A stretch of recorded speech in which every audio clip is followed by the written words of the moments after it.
Három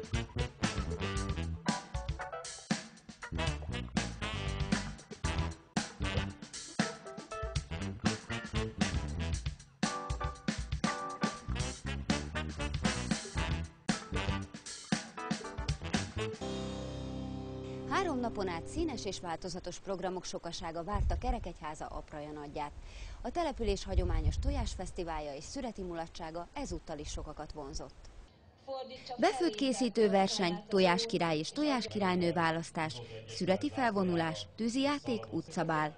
Csak néhány program abból a színes kínálatból, mellyel 3 napon át várta az érdeklődőket a Kerekfest.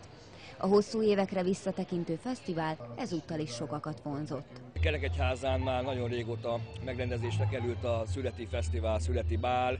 Ennek már több évtizedes, évszázados hagyománya van Kerekegyházán. Konkrétan a Kerekfestnek, amivel átalakítottuk egy kicsit ezt a rendezvényt, ez 4-5 éve kezdődött, aminek az apropója az volt, hogy Kerekegyházán van az ország tojástermelésének több mint 20%-a, és így ebből kifolyólag nem csak szüreti, hanem tojás és szüreti fesztivál lett belőle. De mivel kicsit ez hosszú ez a név, ezért elneveztük Kerekfestnek, és most már ezen a néven fut a rendezvény.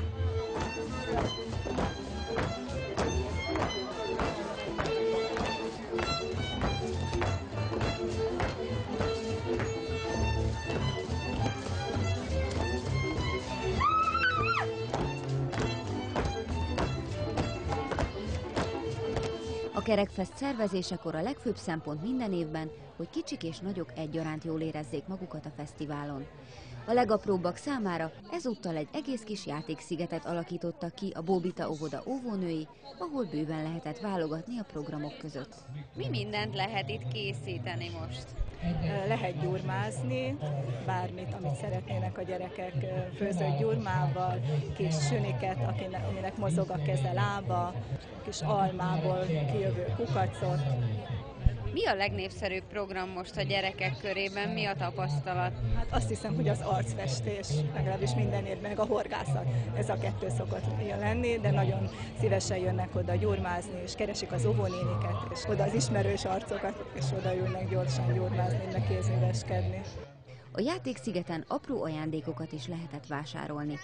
A bevétel az Aprók Pénze Alapítvány kasszájába került, amit az óvoda játékeszközeinek fejlesztésére és az épület szépítésére fordítanak minden évben. Szülők is, nem csak óvónénik készültek, hanem a szülők is segítettek kis horgolással, sapka, kis karkötők horgolásával. A Kerekfesten helyi kézművesek alkotásait is megcsodálhatták a látogatók, sőt, olyan finomságokat is kóstolhattak, melyek a település nevéhez fűződnek.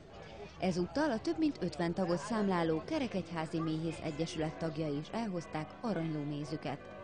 Mint megtudtuk, elsősorban vándorméhészettel tudják biztosítani, hogy őszre megteljenek a kaptárak. A terep az éppen nem jó. A Kerekegyházi rész, ez a homokos rész, szárazság, az időjárás, ez itt nálunk nem kedvező. Itt csak vándorméhészet tud megélni a méhészetből, vagy próbálkozik megélni. Hát ez a terület nem teljesen jó, de hát így küszöböljük ki, hogy különböző növényekre vándorlunk. Hát kisebb-nagyobb sikerre, van mikor jó sikerül, de most az utóbbi 2 év az időjárás volt inkább, ami nekünk nem kedvezett, nagyon nem kedvezett. De hát próbálkozunk, nem adjuk fel azért. És mi mindennel készültek a fesztiválra? Mit lehet itt kóstolni? Hát 5 fajta mézet hoztunk ki, kóstolni is lehet 5 fajta mézet, plusz lépes mézet hoztunk, annak nagy sikere van. Azt nagyon szeretik kóstolni, mert ritkán jutnak hozzá. A méhészektől azt is megtudtuk, hogy idén a hárs és a napraforgó méz ízlett legjobban a Kerekfest látogatóinak. A fesztivál szervezésébe a polgármesteri hivatal és az intézmények dolgozóin kívül ezúttal is számos önkéntes kapcsolódott be. Kelemen Márk szerint ez annak köszönhető, hogy a rendezvény hosszú évek óta fontos összekötő kapocs a település lakóinak életében. Minden közösségnek szüksége van találkozási pontokra, találkozási lehetőségekre, találkozási helyekre, és ezek a rendezvények ezek nagyon jó alkalmat adnak arra, hogy összejöjjenek a családok, a településről elszármazottak jönnek ilyenkor ezzel a hétvégére vissza a világból, a külföldről, Amerikából is sok esetben. Tehát ez egy olyan közösség, kovácsoló közösséget megtartó erő, ami nagyon fontos, és minden településen fontos, így nálunk is erre nagyon komoly hangsúlyt fektetünk. És én tudom, mit akar, ha megint Van is se, de gyere!